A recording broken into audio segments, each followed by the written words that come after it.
This is the spark of humanity. Yeah, I think part of the whole resting thing for the human, the body, when it shuts down, it's easier to go to a different level, different dimension, a different type of consciousness.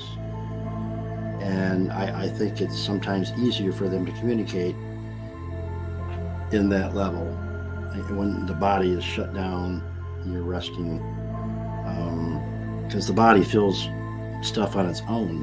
It has its own brain, its own form of mechanism to communicate and to feel. But when that's shut down, you're communicating with just pure consciousness.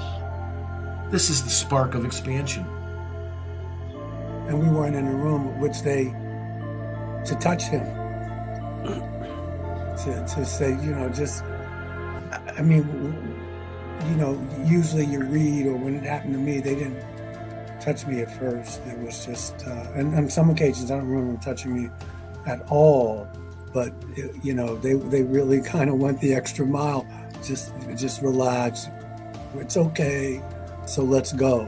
It seems like there may have been some type of telepathy or something to calm him down. This is the voice of experiencers. In my personal experience, the one being that I saw wearing a robe, and I know others to report also wearing a robe, is the mantis type of being. Mm-hmm. Otherwise, of course, you generally hear of something close fitting, or sometimes even reports that they don't think the beings are wearing anything at all. So it's a sort of an interesting away team outfit if they're coming to collect them and take them somewhere. Just who are extraterrestrials? Is it time to release our patterns and trust in universal evolution? Well, Michael, that he was observing and protecting himself so he wouldn't feel emotional. But you guys know me, it hit me really hard, and I felt the emotion big time when he said that they embraced him and told him everything's going to be all right. And I know in my experience, it's common for them to let you know they're not going to harm you, or you're going to be all right. Mm-hmm. Yeah. But this was different. This was more emotional. Almost like, okay, we know that you're a young boy who needs more assuring, more comforting. And it was, we think of these beings as not having a lot of emotion, but I felt a real sense of love from them to him. Let's find out with the voices of contact. Ask them why you're there. They're watching me. Why are they watching you? Learn. How long have they watched you for? Lifetimes. Do they still watch you now as an adult? Right now. They're still watching you now? Right now. They're with us while we're doing this session? Yes. Do they have any messages for you right now? Stay focused. Telling me to believe in myself. Anything else? I feel like I'm floating right now, and I'm floating away from them. Hi, everyone. I'm Mary. This is Voices of Contact. I'm a channeler and psychic medium, and I'm also a regressionist. I work with ET experiencers through MUFON.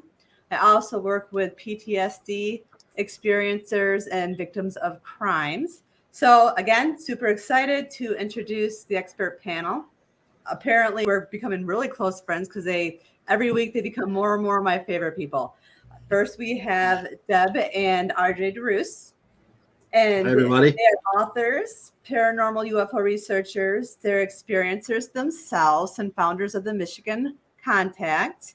They're also owners and managers of the Mystical Awakenings radio show and the Mystical Awakenings metaphysical store in Houghton Lake. Check it out. Went there a couple of weekends ago. We had so much fun. We did. And it's a great store. It has a lot of cool stuff. Next, we have Bill Konkolaski, who has been the state director for the Michigan chapter of MUFON since 2004. Besides also writing 2 amazing books on his own personal experiences, he's contributed to many other UFO related books and documentaries. Last but not least is Michael Carter. He is a longtime UFO contactee, author of Alien Scriptures and Extraterrestrials in the Holy Bible, and he's also a regular consultant on the History Channel, the History Channel's Ancient Aliens, as well as being featured on several UFO documentaries. Hi, everyone. Hi, Good evening, Mary. everybody. How's Good it to be here with going? you all. Good. Yeah. I'm excited. I'm liking that coffee cup, Bill. Oh yeah. That's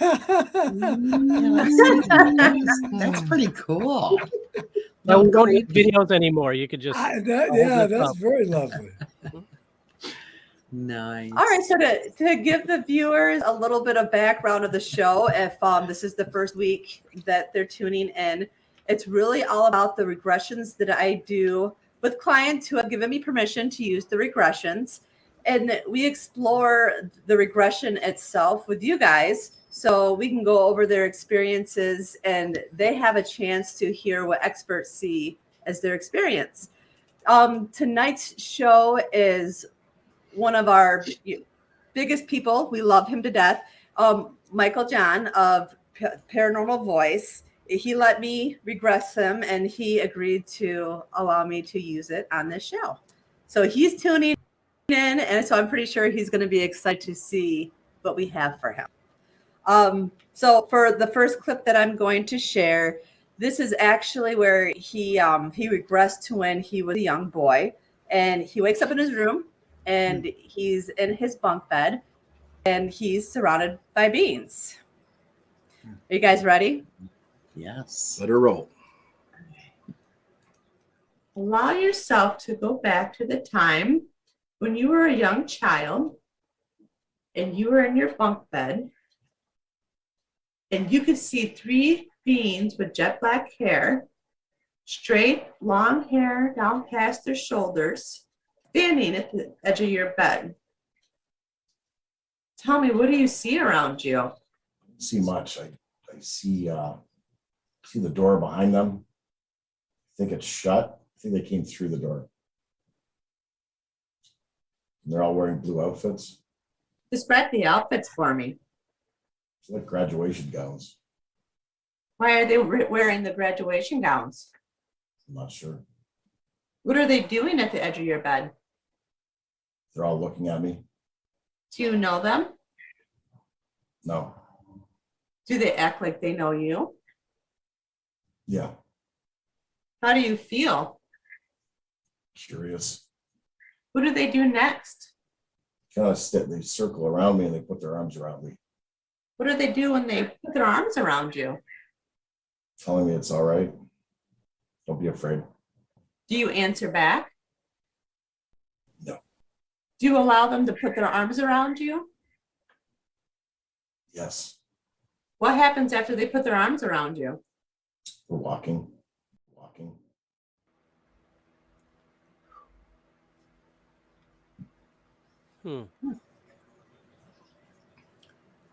The robes are certainly an interesting touch. In my personal experience, the one being that I saw wearing a robe, and I know others to report also wearing a robe, is the mantis type of being. Mm-hmm. Otherwise, of course, you generally hear of something close fitting, or sometimes even reports that they don't think the beings are wearing anything at all.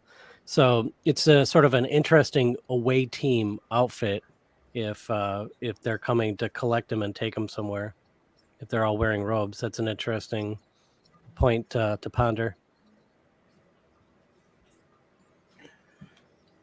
You know what's interesting? Here again, we have the 3. We talked about that last week, Bill. I'm not sure what really what that means, but it appears they do appear a lot in the 3 count. So, yeah, the robes. They may be wearing them to, ease the sight. Ease the eyes.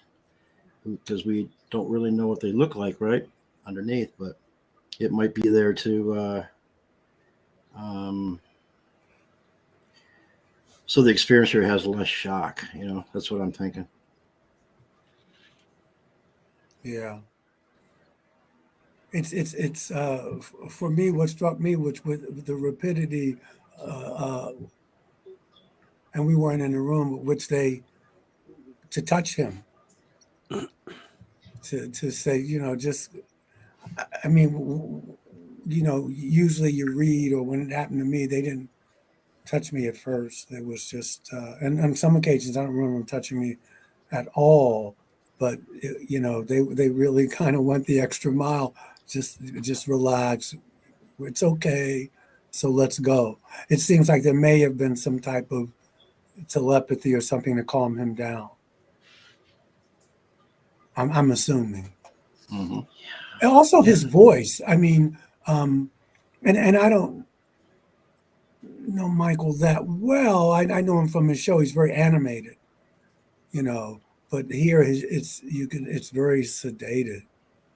It's the clipped sentences. When you asked him, what are I don't know. It was just almost like he's just standing back watching it. Yeah. With you. Yeah. There's no emotional kind of I didn't hear it or feel it in his voice. Yeah. That was exactly what I was feeling as well, Michael, that he was observing and protecting himself so he wouldn't feel emotional. But you guys know me, it hit me really hard. And I felt the emotion big time when he said that they embraced him and told him everything's going to be all right. And I know in my experience, it's common for them to let you know they're not going to harm you or you're going to be all right. Mm-hmm. Yeah. But this was different. This was more emotional. Almost like, okay, we know that you're a young boy who needs more assuring, more comforting.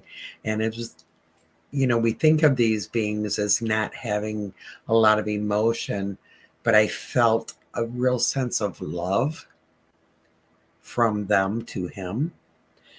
And another point was, when Bill said the only robe that he made him think of the mantis.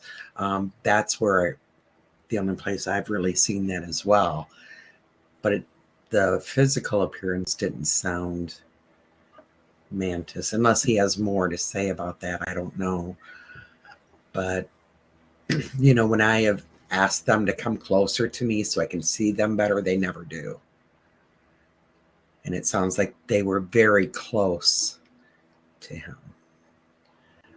But yeah, I really felt like he was protecting that emotional little boy with, the overseeing this and not allowing the emotional to impact him. Okay. Are you guys ready for the second one?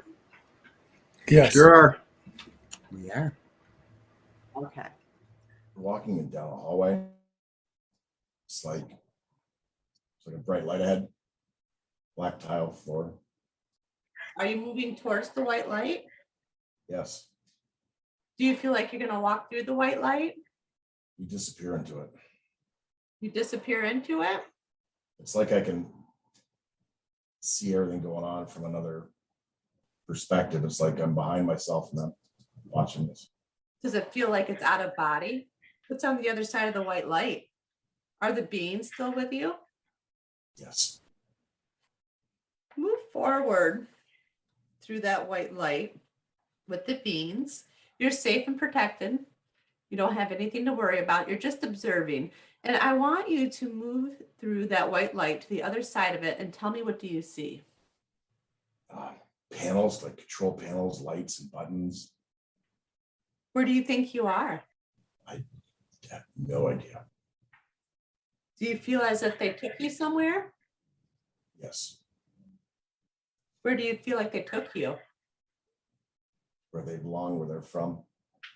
Okay. Good. So what you guys think? I thought it was interesting. I think at the very beginning, I could hardly hear him. He said something about there was a black tile floor at the very beginning. And what we speculated, or at least what I speculated before, he's watching himself interact with them. And, I loved it when he just said, look, when you asked him, where do you think they're taking to you? He says, I have no idea. It was just something about the candor instead of trying, to just say, well, maybe I'm on another planet. You know what I mean? Because I don't know where they're taking me. That I liked that. I'm familiar with the regressionist technique where they have the person who's being regressed, rather than relive their experience, draw back and participate as an observer to watch what's going on. And to me, it sounds like what's going on here, though I'm going to guess you didn't ask him to do that. Maybe perhaps he himself identified that as a safety technique to go through the experience he was going through. But that sounds to me like all the other accounts I've heard of people who've just observed what was going on so that they could manage what they were seeing. Yeah. So does that go along with my line of thinking, Bill, that it's like an emotional protection for him? Sure. Yeah. The amount of terror that's reduced by not being the direct focus of this high strangeness, to be able to sit back and watch it. Yeah.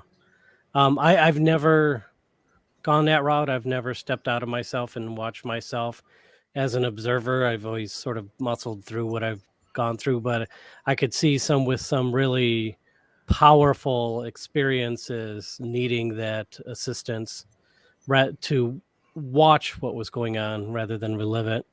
Mm-hmm. Yeah. And I really kind of feel like since he was able to do that, because of the amount of emotion and probably terror, that this wasn't an infrequent experience for him. I feel like it probably happened many times, for him to be able to step back and actually see himself walking into that light or disappearing into the light. It's like it was something he did often. He knew instead of them physically taking him, they had him walk into it. So, I really think that's a common for him. I feel for his fear. And I wonder if he were regressed without doing that, how that would go for him. Yeah, now that you guys mentioned that, it does sound like he's kind of protecting himself.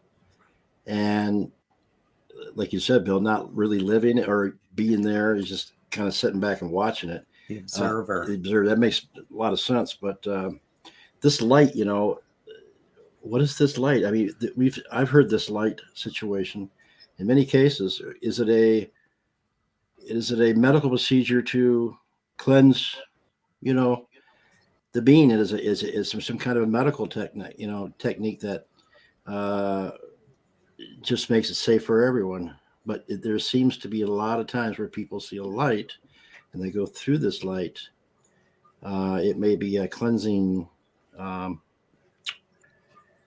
mechanism. I don't know. But yeah, I have to agree, though. I think he's on purpose trying to be observer and not be in the moment. Yeah. Well, what's interesting is that, it reminds me of that. What was one of Raymond Moody's books? It was about the Omega Point, Omega project, where he was discussing the similarities between NDEs and contact experiences, where you go through this light. Yeah. That is interesting because you know, I know that Mary has told people, well, ask them Hmm.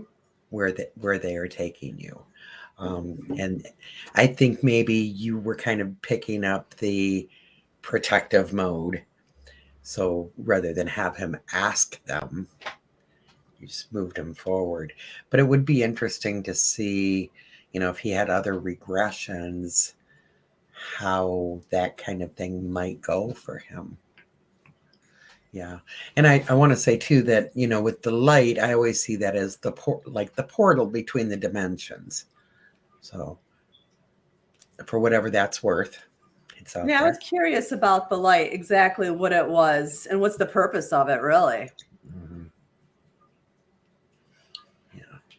All right. So for this next clip, it moves forward and he's actually on a craft with the beans and he's sitting at the table, which I thought this part was really interesting. I guess it does make sense because he's a little boy and during this regression, but it is still it's interesting. So give me one moment.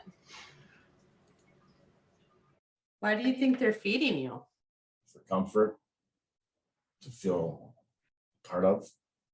Do you feel like you've been here before? It's just comfortable. I don't know. It's just comfortable. So you're not afraid? No. What do you do after you're done eating? They're introducing me to a being, but it's a smaller one. It looks like them. Describe them for me. He's in the same type of outfit. I believe it's a male. Same hair, but like just little. Do you feel like he's older or younger? My age. So like a young child? Yes. What happens with the younger being? We're conversing, but we're not using our mouths. Is it telepathic? Yes. What are you saying? I say hello, and then this one says, "How have you been?" Like seeing me again, is the tone. So he knows you? Feels like it. Do you know him? He's not unfamiliar. Why do you feel that you're there? I'm meant to be. What are you going to do now? Now, if you didn't catch the first part, he was sitting at the table and they were feeding him. For comfort. Yeah. Yeah, I found that Craziest very thing. interesting. Yeah. Very interesting. They're all about making him comfortable. And, you know, to me, they're treating him like a family member. And when he was saying about the size of the other being, I thought, oh, he's meeting his brother. So I might be crazy, but that's really what I picked up, what I felt at that in that moment. And he seemed to be not uncomfortable with that being, and he seems somewhat familiar. And the comment, "How have you been?" That tells us this is not a new meeting. He's not meeting this being for the first time. There is some sort of a relationship there. And knowing Michael John, I've always felt from the moment I met him that he is a star being. So I guess I'm not terribly surprised at this. So. Yeah, I remember my experiences being young and the beings being more lighthearted with me, trying to make some small gestures for comfort. But I guess what I want to actually pivot to is when he was asking about why he's there, whatever, and they said you're meant to be. So I'm wondering, is that you're meant to be like, if my kids were to ask me, why do I have to sit and have dinner with the family? Like, you're meant to be here, whatever. Or is it like some grand scale, like you are meant to be here with us, and, some bigger picture version of that. Are they just saying, because we told you to be here, or are they implying something bigger? Yeah, that's a great point. Well, both of you, Deb. Yeah, and even though he may not consciously remember being there before, he said it's not totally unfamiliar. And who knows, memories can be wiped, or he just didn't remember. But I agree that this is not the first time that this star person has been with him. Mm-hmm. Right. But I think it is a grander scheme as well. Yeah, that was a great point, though. Really. Yeah. Now, did he say this being had hair? Did I hear that? Back, he said they had long hair, long straight hair, so they seem more humanoid Right. looking. But I'm just Yeah. guessing. I mean, you can be a gray with long hair too, I guess. Yeah. I mean, But yeah, he sounded more humanoid. right. Yeah, I'm not sure what the connection is there, but obviously it does sound like they have met before in the past. I can't help but think this brings me back to this hybrid situation. They have something to do with that. And who does it benefit? I don't know. Does it benefit them, us, and how does that work? But he seemed very comfortable with it, and I'd be interested in what kind of food they were eating too. I don't know if those beings eat the same kind of food, but if they were more human, they probably might. But yeah, the hair thing just got me because, I you don't hear that very often, when it comes to the grays, right? Yeah, I don't Right, remember. but he's not saying what race they are. Right. So they may not be grays. That's what I'm thinking. Yeah. And I'm very curious about that. So.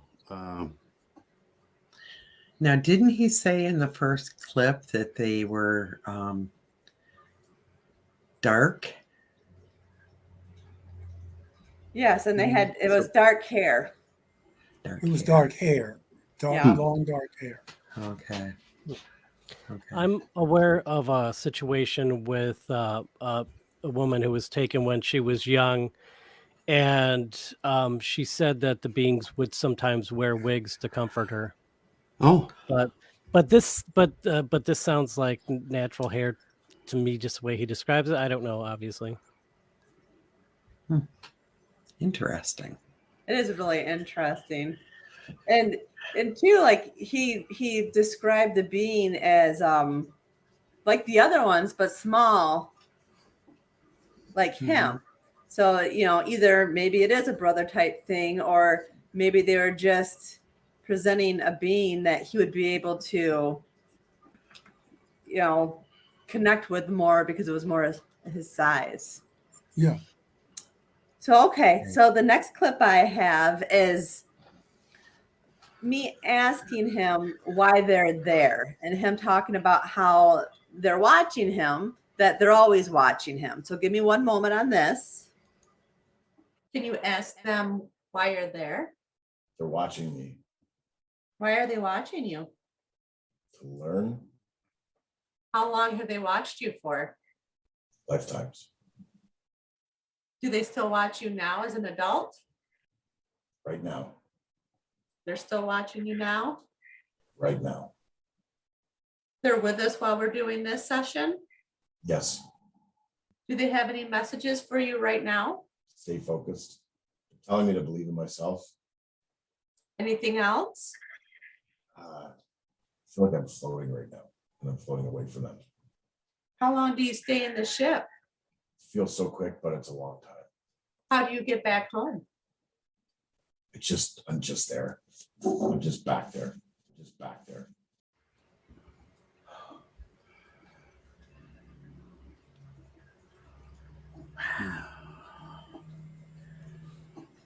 Right now. Mm-hmm. Right now. Yeah. so it's interesting. He said that they were been with him. I think he said many lifetimes. Lifetimes. Yes. Yeah, lifetimes. Yeah. So definitely an ongoing process for sure. And this, a lot of people have took claim to this also, that they've been contacted not only this lifetime but other lifetimes too, which makes Yeah, sense. Yep. I'm one of those people. Yeah. But which also leads back to what we were speculating about the familiarity. They if they've been watching him lifetimes, then they know him, and he was not quite sure, but there was a familiarity. So this is, as we speculated before, this is not the first time. It may, who knows? It could be the first time this lifetime, but we know it's not the first time now. Right. Mhm. Yeah. When he says they're with him right now, I wonder if he's remarking on something that is a constant, like they're always watching 24/7, or if the act of regression somehow put him on a wavelength with them and they realize what he's doing.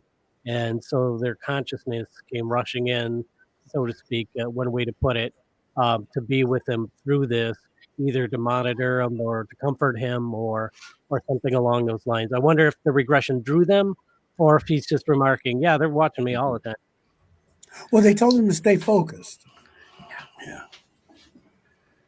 Yeah. So that could be through his life, his day-to-day activities, or it could mean while she's with you in this session, stay focused, on what went on between us. Yeah. Mhm. And yeah, I talked behind the camera with you, Michael, about this whole program that we're doing is kind of unique because we're allowing a lot of information to come out from experiencers, and I don't know how they react to that. If I mean, it's okay so far. It's kind of different, right? I think so. Yeah. I mean, we're listening to people's sessions, Exactly. and then we're putting them on Maybe it's social time. media, man. Yeah, it's I time for don't know that. anybody else is doing that, and I Right. mean, I'm digging it, Yeah, but I mean, I I'm don't know liking it anybody too. else is doing it. But Um, yeah, I mean, it's powerful, and people see this. Some may get triggered, it may bring back stuff, but that's why we're here. We can help them. It may trigger us. right. I mean, And it's last time, I know I got a little triggered, yeah, but I think it's fantastic. because I just think 2023 moving forward, and then let's get back to our right. brother Michael here. Is the year of the experiencer, Yeah, where people are taken seriously.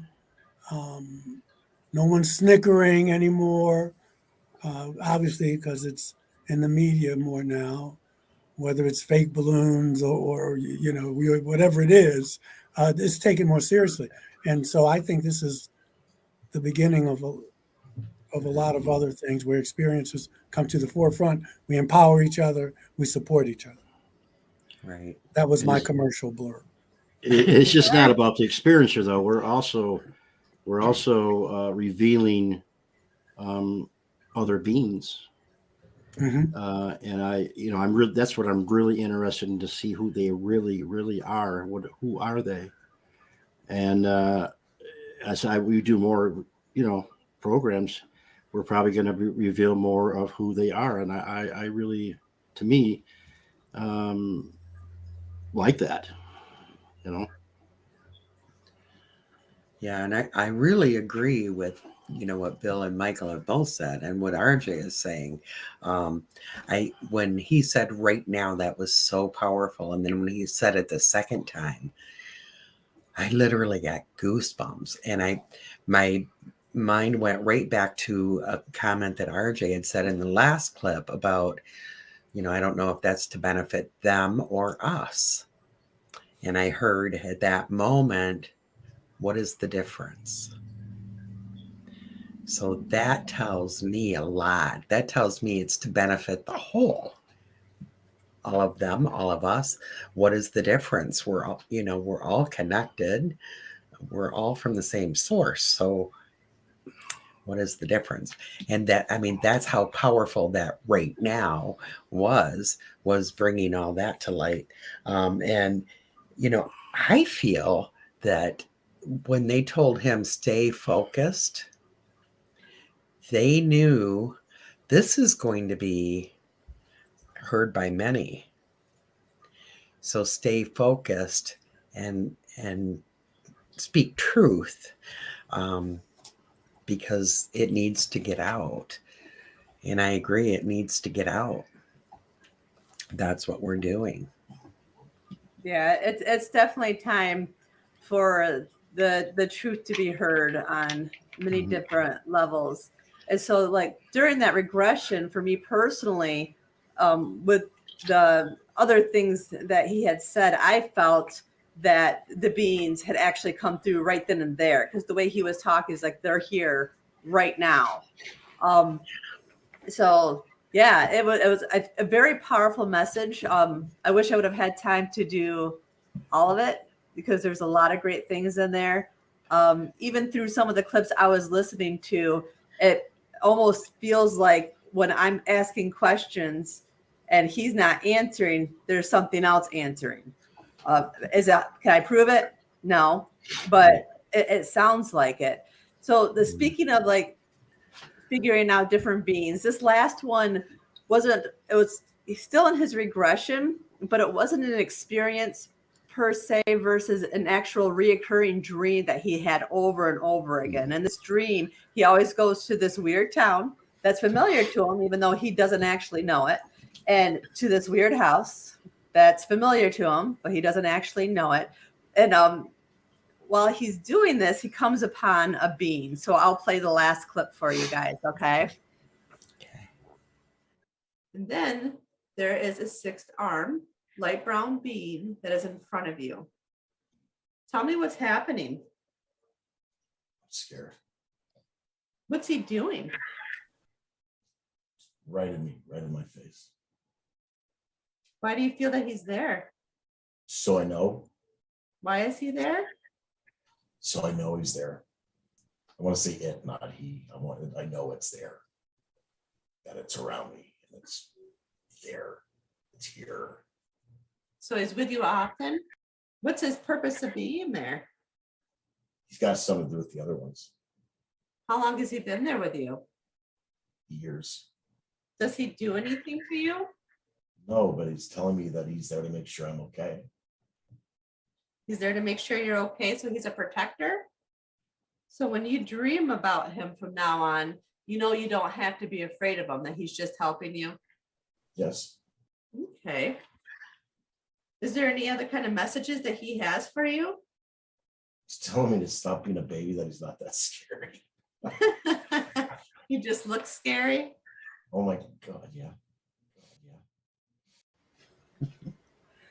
Okay, so a little bit, I'm not sure if you could hear him, but the being had like 6 arms. And so every time he'd have this dream, the being would just scare the crap out of him. So the main message from the being was he's there just to make sure he's okay and to quit being a baby because he's not that scary. Cracked me up. I had to throw in a little bit of humor to it just because it's funny. But what's your guys' take on something like that? Well, we've all seen a being like that in the Indian culture with many arms, haven't we? In India, I'm just trying to make a comparison here because that's the first thought that came in my mind. That's the only place I've seen that. Some of the god or goddesses from India, they appear with all these arms. It was interesting.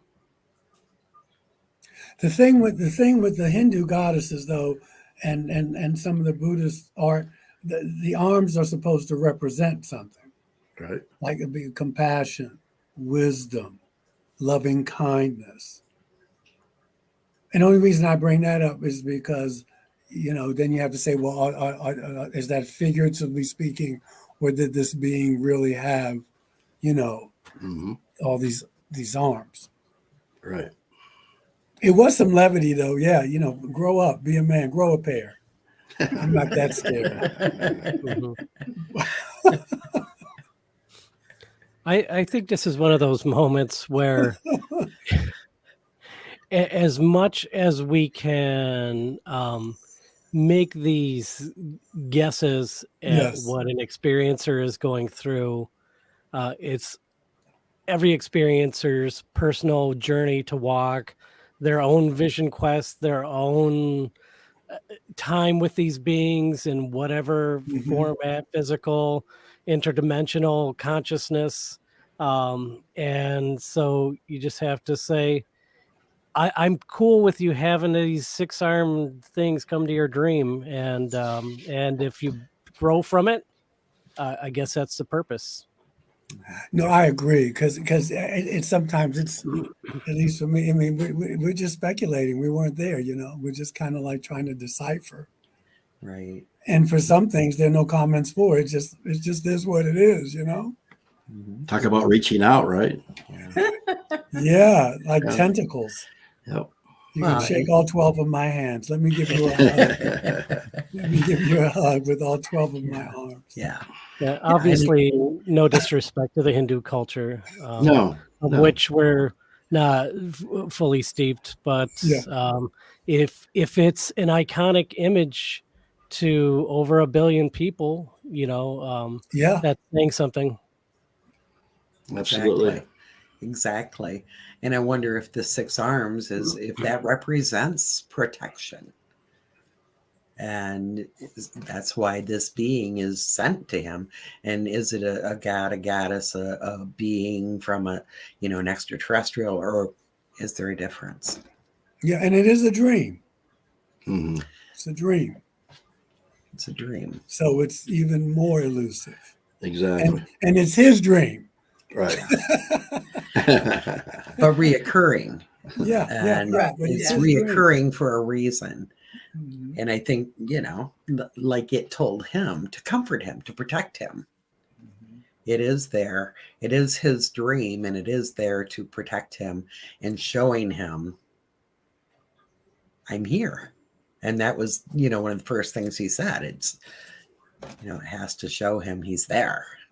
So, Well, he did have a little problem with it. He felt I felt this like, you're right in my face, and that this is kind of weird looking. This is to me. This is kind of I don't know what to make of it, but like he says in the end, it explains to him everything's fine. So oh, poor Yeah, baby. yeah. I feel personally on a little firmer ground with his experience than the dream because mhm. it's so subjective. And if you look at like in some Jungian um, modalities where you're the whole, if you want to decipher a dream, you're the every person in the dream. And so it may not be literally at all. It may not, Right. this person may not have had 6 arms. This person, Right. it may have been maybe him needing to feel protected. And so if he's each person in a dream, I don't want to get into all that, but I'm just Good saying, point. because it's easily to go literal, but with the other ones, it was some reality, something firm about it. Yeah. For this dream, it depends on what school you come from. If you're Freudian, if I'm Yeah. Jungian, if you're Gestalt, Mhm. A lot of interpretations. it's a Mhm. lot. It can go to this time next year. Yeah. But I do know, Michael, that some people, and I'm one of those people, that I don't remember experiences when they happen, but I dream. Or I think that's what it is I'm dreaming because it comes back to me in pieces, Hmm. little bits at a time, like in dreams. And sometimes even when I have an experience, I don't know if it's an experience or a dream. Does that make sense? A friend of mine told me because I had that. A friend of mine who's an experiencer, from another generation. Actually, he was in his 70s at the time. I've lost track. Maybe dead now. He said that the way he figured out was if you have a dream and you're being visited, and it's in your bedroom or in your home, in your dream, if everything is the same way, like my bookshelf is there, my Reiki table's here, my books, and everything is like that in the dream, he's saying that's a real visitation. Right. Because in dreams, everything's distorted, but if you're having a visit and your bathroom is right there and your car is right there, that's Right. really that's really happening. Because it's rare that in a dream everything would be right where it is in real time. Okay. Makes sense. I mean, if that's helpful. Yeah. So, Bill, you've had a lot of experience with experiencers. Um, what's your take on that? Do people often remember in dreams, or? Where things get fuzzy is that I believe the beings can contact us while we are dreaming, and it goes back to that thing whether they need to take us physically. If they do, they'll take us physically. If they need to just connect with us, it can be done on some plane of consciousness. And a great way to communicate with us is if they're doing it telepathically, or whatever the proper term you want to use is, into our dreams, then they can manifest in our dreams. And we think we're dreaming and we have an experience, and then we wake up and think it's all a dream. I do believe that happens. Why, I should say, I've had several experiences where I think that they've come to me in my dreams. Um, and so I do think that's one of the methods that they have of being able to reach us. Now, Mhm. another layer of this is that a lot of people think that that sort of dream state is a halfway point between wakefulness and like an astral state. And so it's just, and that astral state is that level of consciousness where if they're not going to take you physically, they're going to take you astrally. But if they can meet in that middle ground of the dream state, then yeah, probably even easier for them, and easier for us. And when we wake up the next day and say, "Boy, that was really, real, pardon me, really realistic," but it was a dream, wasn't it? And I think it's possible that if one is a frequent flyer, that it could be that they came to you in your dream, maybe. Yeah, But I think it it's makes happened to sense. me. It makes sense. I mean, I think we've all kind of experienced something similar. Yeah. What one last thing for me, then I'll be quiet here. He didn't mention them having 6 arms earlier, and I'm assuming these are the same beings. So that's why, and that's another reason. I mean, in this dream state, um, it may have been just symbolic. Who knows? But I don't recall at the beginning of the hour when we started listening that he didn't mention all these appendages. He just mentioned the long hair. Yeah, this one was a separate experience. Mm-hmm. So this was the point where we tapped into the subconscious because he was curious about the dreams that he had been having. And so that's when we tapped into the subconscious to get the information. Mm-hmm. I'm so sorry to add this thought I just had a second after I was done talking. To be clear, I have not mentioned any of the experiences I've ever had in my dream state publicly. So if anyone was to wonder, like, oh, that one experience, was that one of those dream things? No, I've never talked about my dream stuff. Sorry, I just want to say it. Yeah, I don't either much. Yeah, I think part of the whole resting thing for the the human, the body, when it shuts down, it's easier to go to a different level, different dimension, a different type of consciousness. And I think it's sometimes easier for them to communicate in that level when the body is shut down, you're resting, because the body feels stuff on its own. It has its own brain, its own form of mechanism to communicate and to feel. But when that's shut down, you're communicating with just pure consciousness, and you're able to go on that third eye level of traveling and communicating, and to travel without moving is what I'm saying, to places that you're not able to in a physical form. So, Well, thank you guys for tuning in and joining in. Thank you to the experts for the opinions. I know Michael John's going to love it. I'm pretty sure that he's been excited the whole time he's listening to this. You guys are always full of just amazing facts and information. You're just so knowledgeable. So thank you again to our audience. You guys have a great night. Thank you. thank you. Good night, Bye. everybody. Bye, everybody. Thank you, Mary.